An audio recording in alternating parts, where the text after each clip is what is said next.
Good morning, everyone. Happy Thursday. Hopefully, you guys are doing well. We are in the season of preparing for 2026.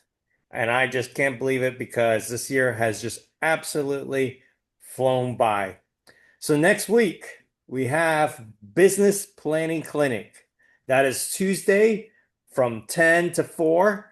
If you have not signed up for it yet, go ahead and go find the registration, put your name in there and reserve the day because that's going to be one of the most important things for us is to set aside time to plan, to think about what we want to do, right? As we prepare to be successful for our goals next year. What I wanted to do today is we're wrapping up the Bold series and we're going to finish off with literally what does Bold mean? It's business objectives, life by design. The thing I love about it, it's actually not phrased business objectives, business by design, right? I don't necessarily just say, hey, here's my goal. I want to achieve X number of dollars, X number of units, make $100,000, and then design my strategy out of that. Here at Keller Williams, at our offices, we always lead with the life question. It's a life by design. There's intentionality behind that. And out of that, we develop our business strategy. I think too often in life, we just say, oh, well, it'd be nice to make this much money.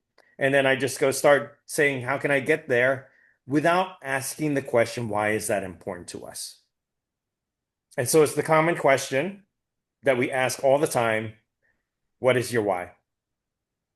What is driving you to make those decisions, to want to commit however many hours it is to make the sacrifices that are necessary to go achieve your goals? And I think too often we're drifting in life. We accept our lives rather than lead them, or we develop our goals out of comparison and say, "Oh my gosh, Bobby's doing that. Well, I want to do that." Or we get a little competitive and say, "Well, Bobby's doing that. I'm going to beat him." Right? There's no real rhyme or reason to our goal setting.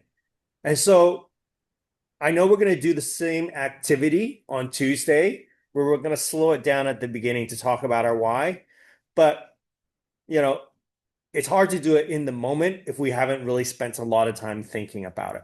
So I want to challenge you guys is we've got a few days before, create some white space, ask that question, what is my why? And go several levels deep with it. So if you say, well, okay, well, I want to make 100 grand. Okay, well, why is that important to you? Well, you know what? I've got some debt, student loans. It'd be nice to pay it off. Okay, well, why is that important to you? Well, because I want to set my family up for the future. Okay, why is that important to you? Well, growing up, I didn't have so much. And it was a real big struggle. And I want to be able to set my family up for the future so that they don't have to struggle like that. I want to see them have opportunities to be able to succeed and achieve everything that they were created to be. When it starts getting a little bit emotional, that's when you know you've hit your why, right? So take a little bit of time to pause, to ask that question so that when we come into Tuesday, you have a little bit more clarity about that. Because the reality is, money is not going to be able to drive us. But the good that money can do, the things that we want to achieve out of that, to fund our life, to fund our dreams, the things that we are compelled by, that's what's going to motivate us to push through. So take a moment and ask the question, what is your why? Then the second thing I would encourage you to do is think possibilities. When I first started in my very first business planning clinic, I literally have all my goals. I was like, okay, I'm going to make $75,000, you know, and I thought that was a big number. And then I looked over to the guy next to me and he had $100,000. And I'm like, oh my gosh, I can't imagine making six figures and all that stuff, right? And yet, what Keller Williams and what our office does is we challenge you to think bigger, to dream. Okay, and we're not asking you to dream the impossible dream, right? That's not the goal. but it's to think as big as possible, to fulfill your maximum potential, right? Like with our kids, if you think about it and just say, oh, it's okay, just be average, right? We're never going to do that. We're going to say, can you dream to the maximum? Let's push you, let's drive you, let's help you expand your imagination. So think bigger. Whatever your goals are, we encourage you to do a stretch goal. So for me, like last year, like my goal was 18 units. My stretch goal is 24. That actually was like, okay, how do I expand it? What do I have to do? Why would that be important to me? And here's the thing, right? The cost of doing those things is great, right? It's going to require sacrifice. It's going to require a change of activities. It's going to require a change of mindset and habits. It may even require some sacrifice from your family. But I would challenge you and ask the question, yes, the cost is great, but what's the cost of not pursuing your dreams?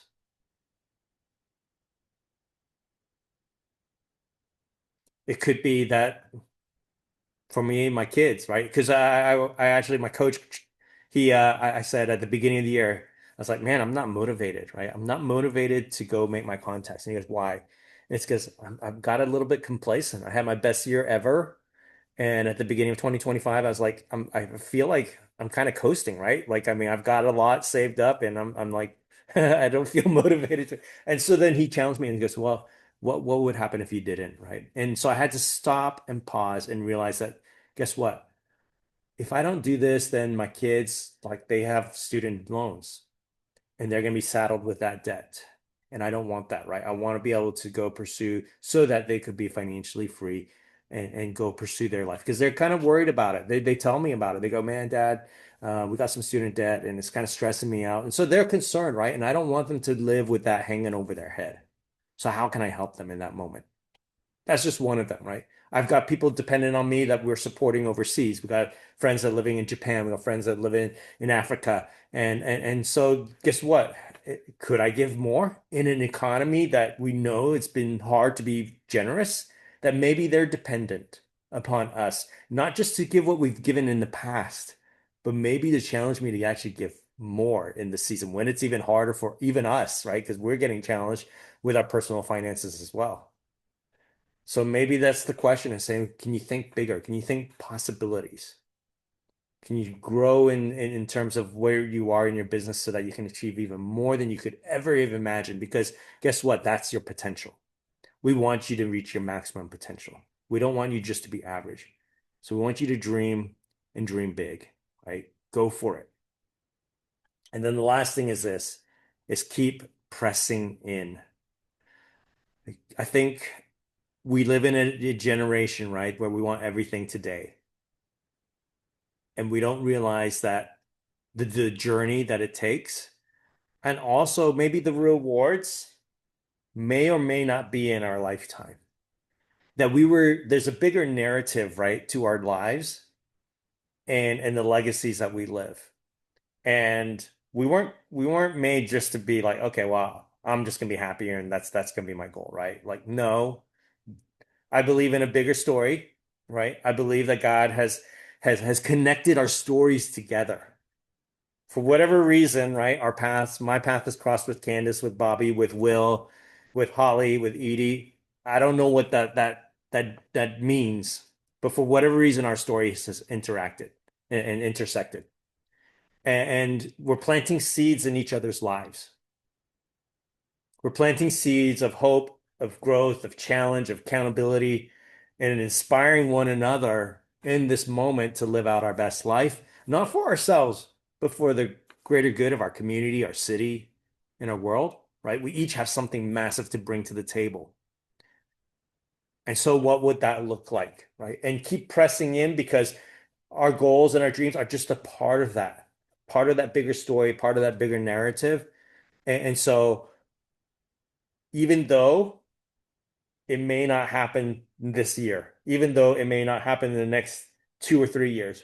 But keep pressing in, keep pursuing, because we are lesser without your contributions, right? We miss what you bring to the table. We miss your dreams, but also the things that you help to elevate me, to elevate each other, so that we could also live our best lives as well. But it's a journey, and it's one that takes time, and one is actually takes a lifetime.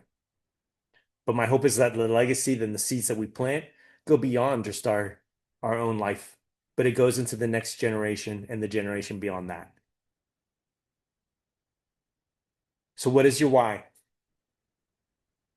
What are you here for? Are you making a life, or are you just making a living? Are you living a life of purpose, or are you just living? Right? These are the questions we have to ask. And this is the best time to ask as we look towards business planning clinic. Because we're not just crunching numbers. We're not just saying, hey, I'm going to make 100 grand. We're talking about your life and your impact on each one of us and people in our city. So it's massively important that we slow down and we understand what we were created for. That's what I got. Ooh, that was a lot, Daniel. I love it though. And we had it in coaching yesterday. Our special guest, he had a quote that said, no, that he said to me that morning, fourth quarter hustle is first quarter muscle. And that's exactly what you're kind of preaching there of, really, really digging deep. And I know we say it and we say it and we say it, and leaders are repeaters, and there's a reason why, because we believe it. And being able to motivate yourself, because I'm with you. There are times where I just, I've gone to Candace and I'm like, I have no motivation today. They are banging on the walls at Midtown. They are making noise in all the construction. I have lost all motivation to do what I need to do. And we go for a walk. We go check the mail. We talk, and it's that motivation again of like, okay, one of the things they've said in bold is, can you look your kids in the eye and say, hey, honey, sorry, you can't have that. Daddy didn't want to work today. And that's been a powerful force in whenever I come home or whenever I look at my girls and say, I want y'all to have the world. In order for you to have that, I've got to show up. I've got to show up on the days when I don't want to show up. I've got to show up for you, and I've always got to keep that in my mind of the life that I want them to have is the life that I'm trying to design. And yeah, you are 100% right. I love that when at the end of the day, that's what bold stands for, and that we have this beautiful opportunity to continue to grow and to make this business our own. Like I tell every recruit that comes in and every agent, you can do as much or as little as you want. It's up to you. If you want a 9 to 5 job, go get a 9 to 5 job. If you want to do real estate as a hobby, do it as a hobby. If you want to do it as a full-time job, let's go. We are here for that. We're here to support you any which way we can. So I love that message. Thank you, sir.